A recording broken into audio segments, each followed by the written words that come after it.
Mitchell? Grace's voice cut through the romantic jazz music at Azure Bay Restaurant. Her husband's fork froze midair, a piece of chocolate cake dangling as his eyes met hers. The woman across from him, younger, beautiful, laughing, suddenly went silent. Grace smiled, not the warm smile Mitchell knew. This one was cold, calculated, dangerous. She turned and walked out without another word, and no one believed what happened next. Before we continue, please hit that subscribe button and turn on notifications so you never miss our dramatic stories. And to my loyal family who've been rocking with us, drop a comment below and tell me where you are watching from. Grace's hands trembled on the steering wheel, but her face remained perfectly composed. 10 years. 10 years of marriage, and this was how Mitchell chose to celebrate their anniversary. She had planned everything so carefully. Left work early, bought his favorite cologne as a gift, made reservations at Azure Bay, the same restaurant where he'd proposed. She wanted to surprise him, rekindle the spark that had dimmed over the years of building their life together. Instead, she got the surprise. The image replayed in her mind like a cruel movie. Mitchell leaning across the table, feeding chocolate cake to a woman who wasn't his wife. The way he laughed, genuinely laughed, something he hadn't done with Grace in months. The intimate way his hand covered hers. The look in his eyes that used to belong only to Grace. Her phone buzzed. Mitchell. She silenced it. Grace pulled into their driveway, the colonial-style house they'd saved 5 years to buy, the garden she'd planted, the porch swing where they used to sit every Sunday morning. Everything looked the same, but nothing would ever be the same again.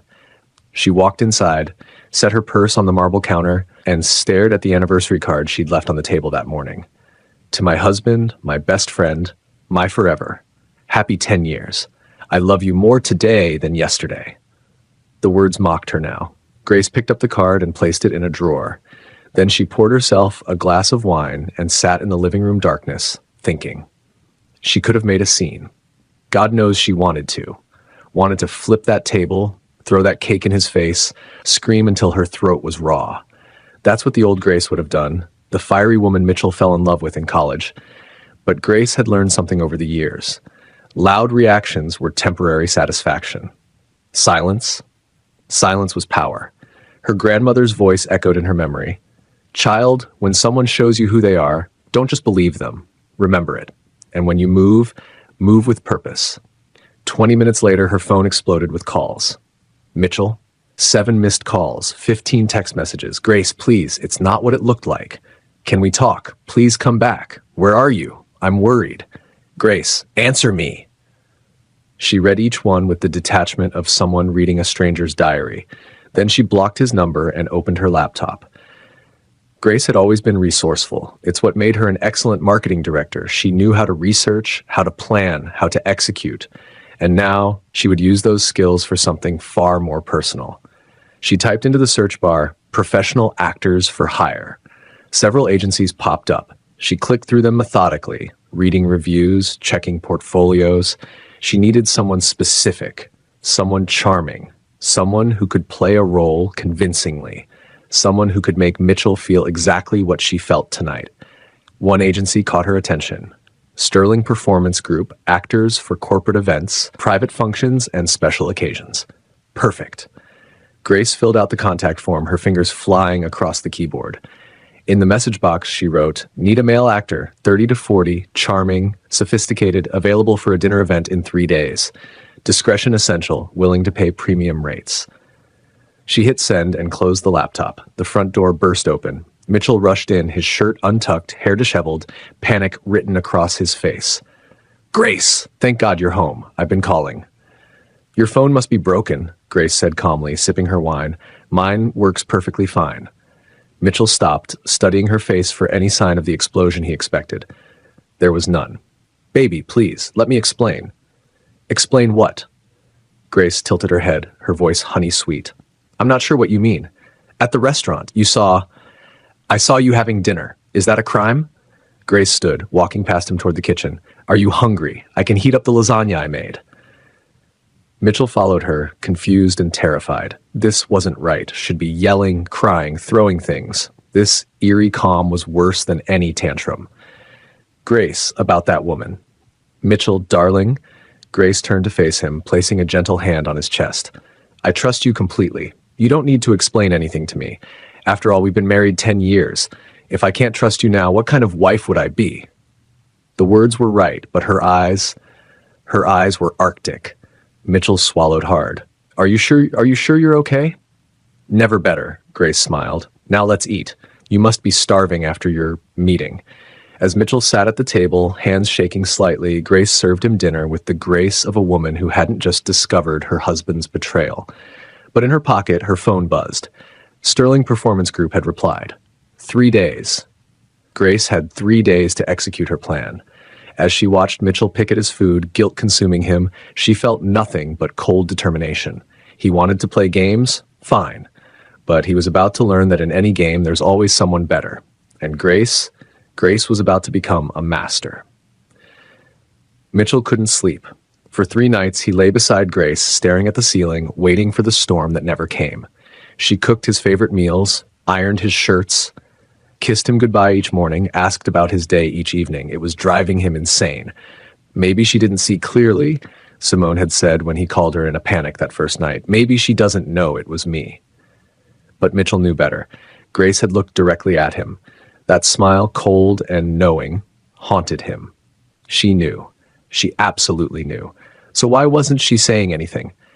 On the second day, Mitchell tried to confess. He found Grace in the garden, pruning her roses with careful precision. Grace, I need to talk to you about something. She didn't look up, focused on cutting away dead blooms. About the other night at Azure Bay. Oh, that reminds me. Grace straightened, her face bright. I'm planning a dinner party here at the house, tomorrow night. Nothing big, just intimate. I want you to meet someone. Mitchell's heart stopped. Meet someone? Yes, someone who's been very important to me lately. Grace touched his cheek gently. You'll like him. I think you two will have a lot in common. Him? Before Mitchell could say a word, Grace had already turned away, drifting back into the house while humming softly to herself. Grace sat alone in her home office, eyes fixed on the profile glowing on her laptop screen. Again, Damon Sterling, 34 years old, a professional actor with a decade of theater experience. Between major roles, supplementing his income with corporate appearances and private engagements, his photograph showed a strikingly handsome man, kind brown eyes, an effortless smile, exactly what she needed. They had spoken twice by phone. Grace laid everything out with precision. She required him to play the role of her romantic partner for a single evening. Nothing physical, just dinner, conversation, presence, enough to mirror the sting of betrayal her husband had inflicted. I have to ask, Damon had said during their second call, curiosity edging his voice. Why not just confront him? Grace had paused. Because confrontation lets him explain, downplay, excuse himself. This doesn't. This makes him feel what I felt, helpless, unsettled, wounded. There was a quiet laugh on the other end. You're either incredibly smart or a little frightening. Both, Grace replied calmly. Are you in?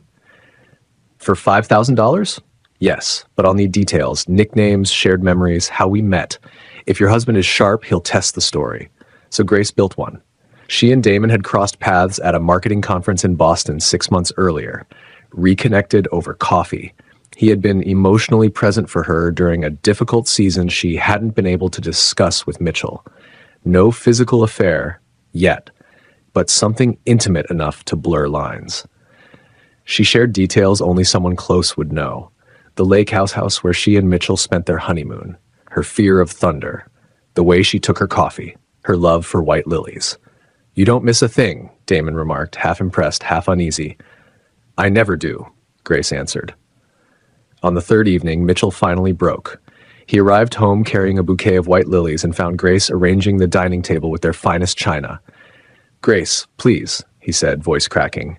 I can't live like this. I need to tell you something. She glanced up, tranquil.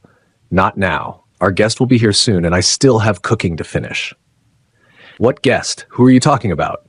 You'll find out. She slipped into the kitchen. Mitchell followed, panic rising. Is this about Azure Bay? Because I can explain. Mitchell? Grace turned, a kitchen knife still in her hand. Her tone stayed soft, but her eyes sharpened. Do you really want to have this conversation right now? The look she gave him, final, cautionary, dried his throat. I just want us to be okay. Then trust me, she said quietly. Like I trusted you. The doorbell rang. Grace dried her hands, checked her reflection in the microwave, smoothed her dress. That's Damon. Please be polite. First impressions matter. She walked away, leaving Mitchell rooted in place, heart racing. From the foyer, he heard the door open and Grace's laugh. Warm, real. A sound he hadn't heard directed at him in days. Damon, you came. Of course I did. Mitchell stepped forward and saw him. Tall, polished, confident. Damon embraced Grace with ease, his hand resting a second too long at her lower back. Grace turned, her arm threaded through his. Her smile glowed. Mitchell, this is Damon, the man I told you about. Damon extended his hand. His smile was friendly, but his eyes carried something unreadable. So you're Mitchell. Grace has said quite a bit about you. Mitchell shook his hand automatically, his mind screaming one thought. Who was this man, and how long had his wife been deceiving him? The dining room felt tighter somehow. Or maybe it was the way Damon fit so naturally into the space, laughing with Grace, brushing her fingers, acting as though he belonged. So, Mitchell said stiffly, how do you know my wife? Grace poured wine with unhurried grace. Boston. The marketing conference. The one you missed because of your work emergency. He remembered. It was the same week he'd met Simone. It felt like fate, Damon added smoothly. Grace asked an incredible question after my presentation. We talked for hours afterward. Hours? Mitchell's jaw locked. You were asleep when I called that night, Grace said lightly. Remember? He didn't. He'd likely been messaging Simone. 10 years of marriage, Damon said. That's admirable. You must have built something solid. Mitchell forced a smile. We've had our issues. All couples do, Grace replied, locking eyes with him. What matters is whether both people stay committed. A heavy silence followed. You work in finance? Damon asked. Investment banking. And you? I'm an actor. Mitchell scoffed. Figures. Mitchell, Grace warned. It's fine, Damon said calmly. I know it's unstable, but doing what you love matters. Grace understands that. She's been incredibly supportive. Supportive how? Grace's fork struck her plate. What is wrong with you? I want clarity about your relationship. This man has a name, Grace said sharply, and he listened to me when I needed someone who actually cared. Damon shifted. Maybe I should excuse myself. No, Grace said, covering his hand. Stay. Mitchell stared at their intertwined fingers. When had Grace stopped touching him? She mentioned the lake house, Damon continued gently. Said it was peaceful. Mitchell looked up sharply. You told him about the lake house? That place belonged to them. It was where he had proposed, where they spent their honeymoon, where they once dreamed of bringing their future children. She told me the sunsets are unforgettable, Damon went on, unaware of the storm building inside Mitchell. That the sky turns shades of purple and gold all at once. Those were Grace's words, the same ones she had whispered years ago as they sat on the dock, her head resting on Mitchell's shoulder, imagining the life ahead of them.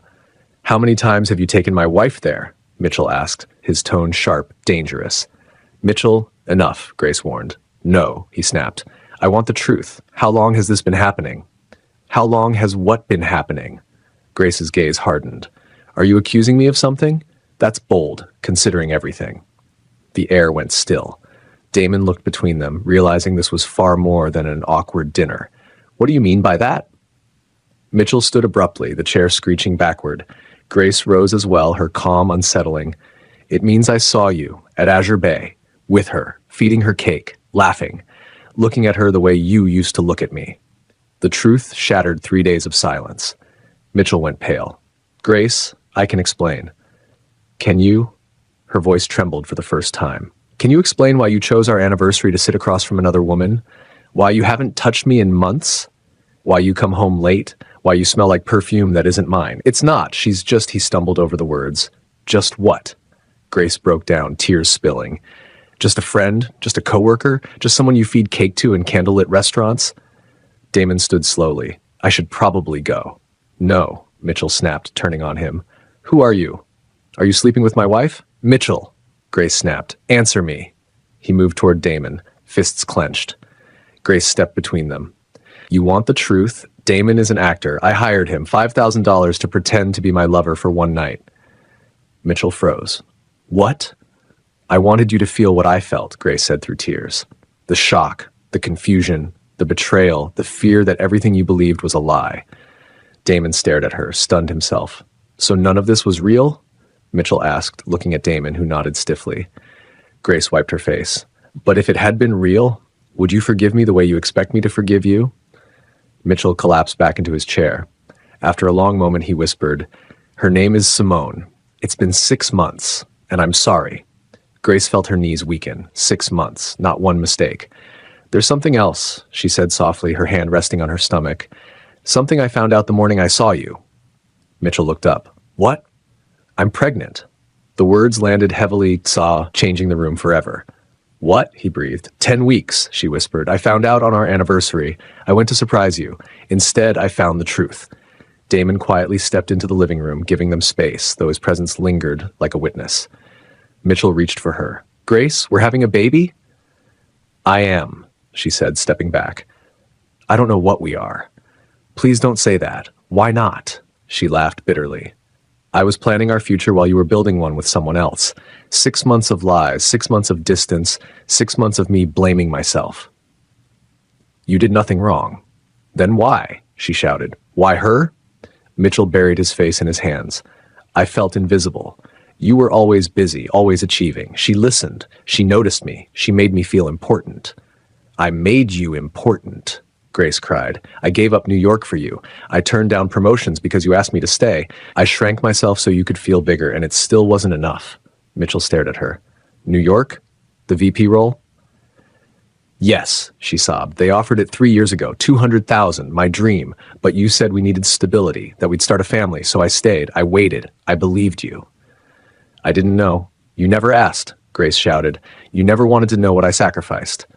Damon appeared in the doorway. Grace, are you okay? I'm fine, she said weakly. No, you're not, Damon replied gently, glaring at Mitchell. Do you even understand what you're losing?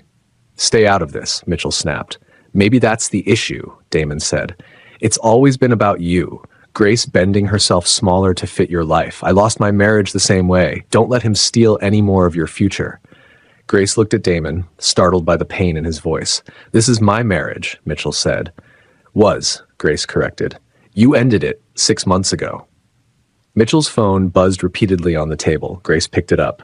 Simone's name, message after message. She handed it to him. She's waiting. I'll end it, Mitchell begged. Right now. And then what? Grace asked. Tell her your pregnant wife changed your mind? I won't be chosen out of guilt. I love you. Love doesn't do this, Grace said quietly. Love doesn't lie. Love doesn't make someone doubt their reality. She retrieved an envelope from the hallway table. I filed for divorce yesterday. Mitchell broke. Grace, please. I also accepted the New York position, she continued. I start in 2 months. And the baby? The baby comes with me. This child will learn self-worth, not tolerance for betrayal. We can fix this, Mitchell pleaded. Therapy, anything. Grace looked at him. Answer me honestly. If I had done what you did, would you forgive me? He said nothing. A week later, Grace's phone rang. Unknown number. Grace? A woman asked shakily. This is Simone. Please don't hang up. Grace stiffened. I didn't know, Simone said through tears. He told me you were separated, that the divorce was almost done. Grace's breath caught. Please, Simone begged. 10 minutes. There are things you should know. I'm not your enemy. Against her better judgment, Grace agreed to meet at a public coffee shop. Simone was younger than Grace expected. Beautiful, nervous, remorse written across her face. Grace sat across from her, guarded. Thank you for coming, Simone said. I know I don't deserve it. Talk, Grace said flatly. I met him over a year ago, Simone explained. He said the marriage was over, that you were both just waiting for the right time. Grace's stomach twisted as Simone continued. He showed me apartment listings, told me he was protecting you. I believed him. I wanted to. She looked up, eyes wet. He lied to both of us.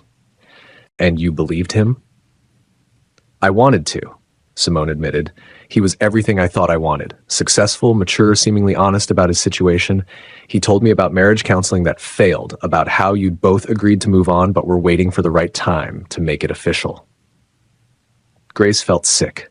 The level of manipulation, the carefully constructed lies. This wasn't a simple affair. This was a double life. What changed? Grace asked. Last week, after that dinner at your house, Mitchell came to my apartment, panicked. He told me about the actor, about you knowing. But his story didn't match what I'd been told. He said you'd found out about us, but I thought you already knew he was seeing someone. Simone pulled out her phone, scrolling through messages. Then I started really looking at our communication.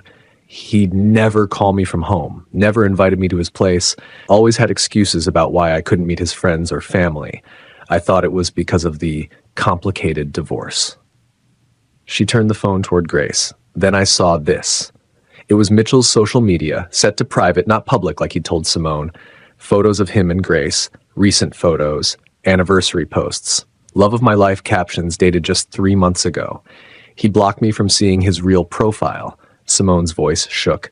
Created a separate one for me where he looked single and available. When I confronted him 2 days ago, he admitted everything. He's not leaving you. He never was.